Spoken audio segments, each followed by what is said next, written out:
Hi, I'm Debbie Harbeck, and I'm a certified life coach working with women in midlife and through the menopause transition. So each week, I'll be sharing the latest information, inspiration, and generate some momentum so you can move forward and feel more in control of your changing midlife body and your life. Let's go. Hi, and welcome back to the podcast. And if you've been listening to this podcast for a while, I just want to thank you. Thanks for tuning in every week when I put these episodes out. I really appreciate you. And I want you to know that these episodes that I record, they're inspired by what I see in my coaching practice through my clients, but also what I see going on with myself. And today, what I'm talking about is, as usual, affects both of these areas. My clients come to me with this, but I also see it show up in my life.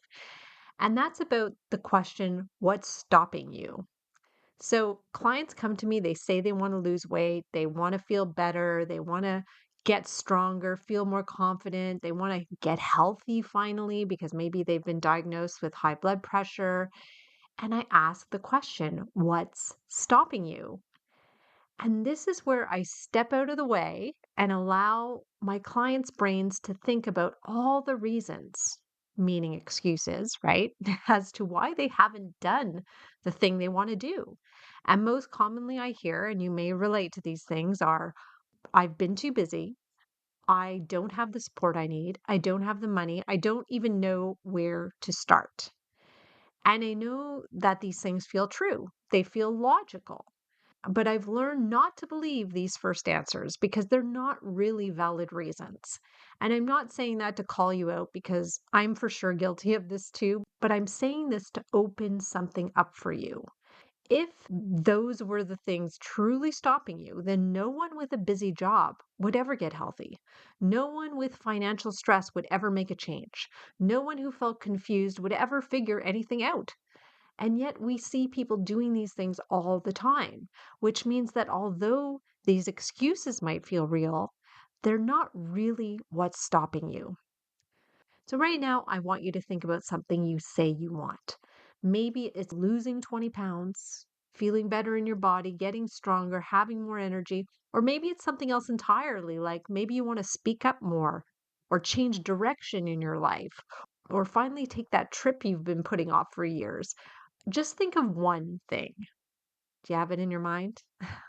And then ask yourself really honestly, do I actually want this? Not in that casual, yeah, that would be nice kind of way, but in a deeper way. Like, this really matters to me because there's a difference, right? And I'm sure you heard it in my voice. And you might not have taken the time to slow down long enough to notice this difference. So take the time to ask this of yourself and see what shows up. Because what I see over and over again is that we say we want something, but we're not doing anything to move towards it. And when that happens, we go straight to our circumstances to explain why it's not happening. Work is too busy right now, so maybe next month will be better. My partner isn't supportive. They keep bringing things into the house that make it harder for me to eat properly. Money is tight, so now is not the time to invest in help. I don't know where to start, and that feeling of not knowing just keeps me stuck. So I hear all of these things a lot of the time from clients, from women in midlife like us who are trying to navigate so many changes at once. And in saying these things, your brain is doing exactly what it was designed to do. It's trying to keep you safe. And to your brain, change doesn't feel safe. Even if it's change that you want, even if it's change that would make your life better and make you healthier, because change means uncertainty, and uncertainty is risky.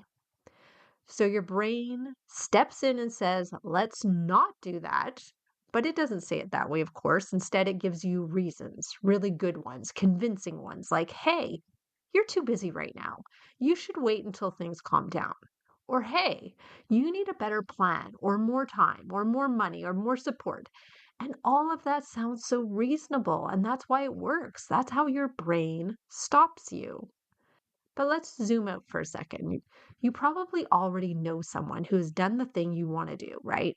They've taken care of their health, they've changed their habits, they've created something new in their life, and chances are they didn't have perfect conditions.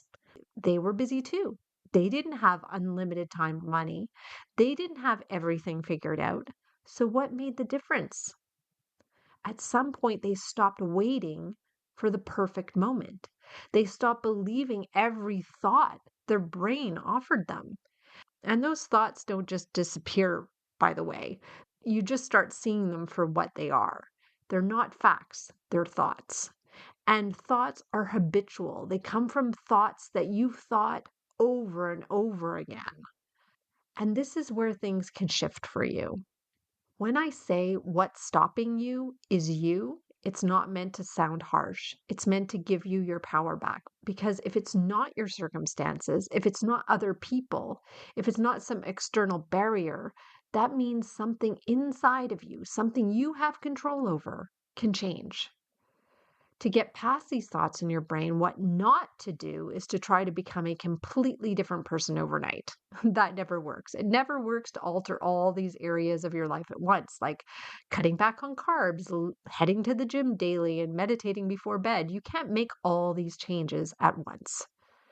And what also doesn't work is waiting to feel motivated or ready. And I've talked about this before on the podcast. You've got to start where you are now, however imperfect or inconvenient that seems. You might be in the middle of busy season at work, or maybe you're in an unstable marriage or an unstable financial situation. Doesn't matter. Just start by noticing your thoughts.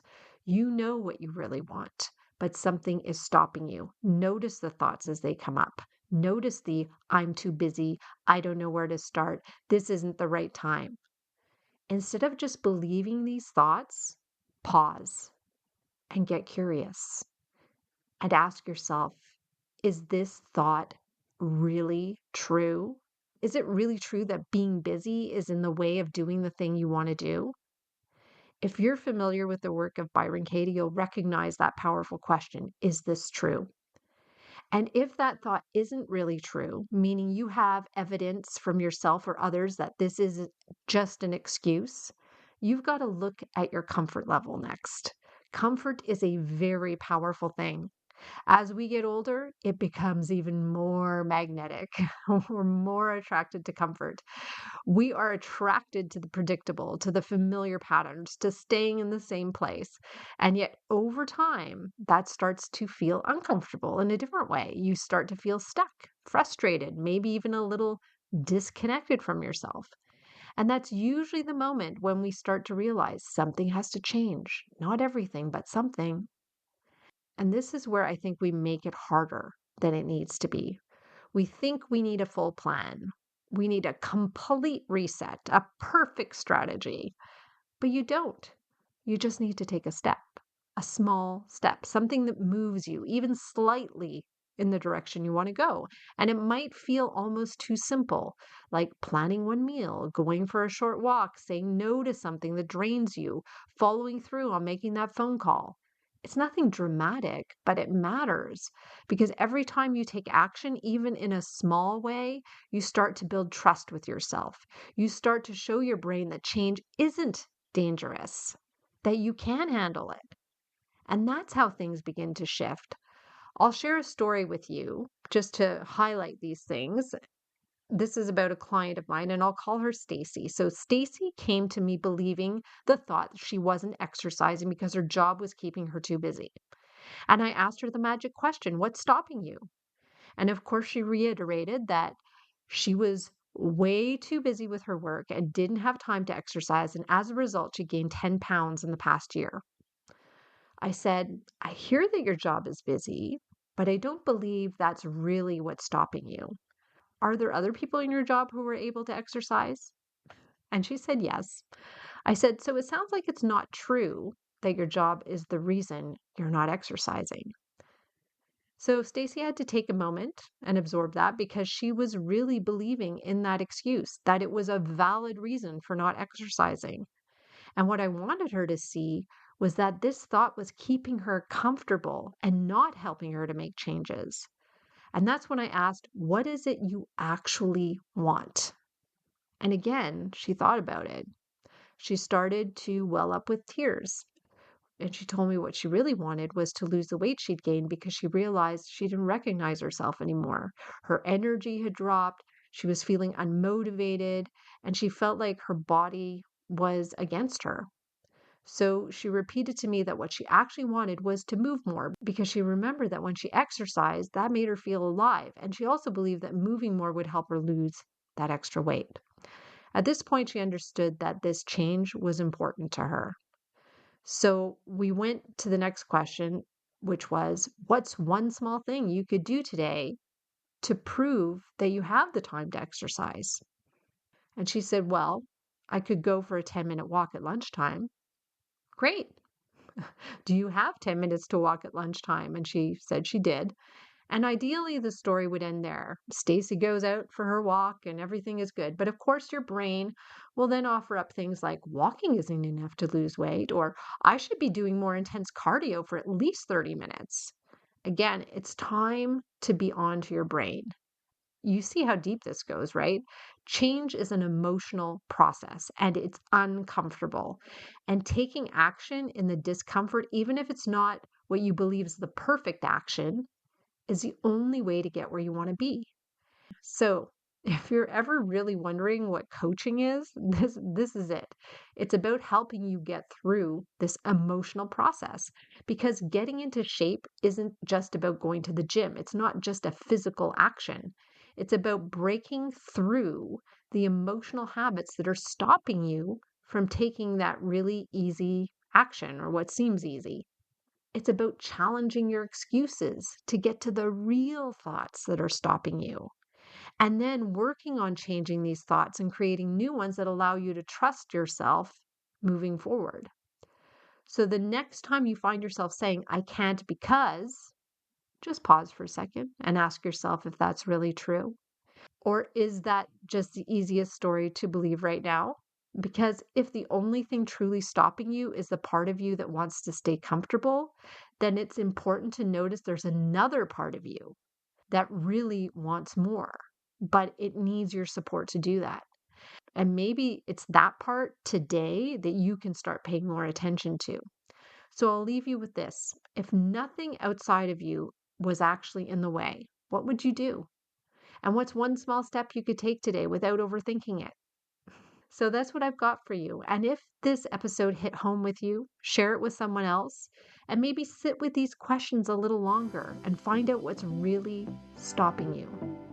Thanks for listening and keep moving forward. I'll be back next week with a new episode. Bye for now. Thanks for listening to this episode of the Midlife Momentum Podcast. If you want to learn more about working with me, come visit me at DebbieHarbeckCoaching.com. That's Debbie, I-E, Harbeck with a C, coaching.com. See you next week.